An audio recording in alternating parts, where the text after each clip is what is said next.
Well, salt brine can prevent us from slipping and sliding during the winter. New at 10, Jesse Ritka shows us the science behind the salt on our streets. This isn't your average table salt. This sodium chloride goes through a very precise process to help keep Milwaukee roads safe. We take the salt, we mix it in this tank right here.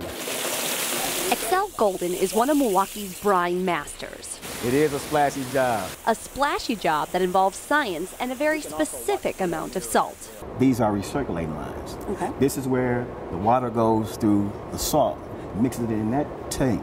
Once it comes up to 23.5, then it ships it back out to the tanks out there. Why 23.5?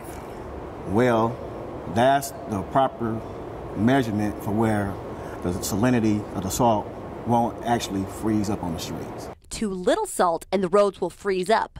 Too much salt and crystallization will occur. This is your salinity reading right here. Oh, and that's not a good salinity reading. No, it's up. Water freezes at 32 degrees, but our Wisconsin winters get much colder. That's where salt brine comes in. It activates the salt to start working as soon as it's getting wet, helping to lower the freezing point of snow, sleet, and ice so the roads aren't glazed over. So we want to make sure that our roads are safe to travel, and we are very conscious of that. So brine masters have to hit the sweet spot in terms of salinity. There's a screen down there too. Okay. There's 2 sensors down there. And is that kind of measuring salinity, or is that measuring, what is it? Salinity and water level. This brine bath is barely 2 years old, and the Department of Public Works likes the brine as a solution against slipping and sliding on the streets. We'll take care of a frost. It will take care of a trace of snow so that when it hits the pavement, it will melt on contact. And if we're going to get a big snow, we'll use it in advance of that because it gives that nice brine layer down. So when the snow falls, it's easier for us to mechanically plow it off the roads later. The brine also helps the city save money as well as salt.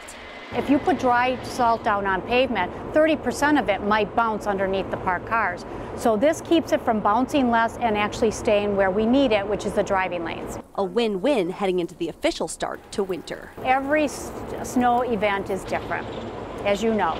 So you guys stay super tuned into the forecast every day. You're looking at the computer models almost as often as I am. I think we are. Yeah, we count on you greatly for counsel on what we're doing for snow and ice. Last year, 277,000 gallons of salt brine were used on Milwaukee roadways, and DPW will make as much as needed for our Wisconsin winters. In Milwaukee, Jesse Ritka, today's TMJ4.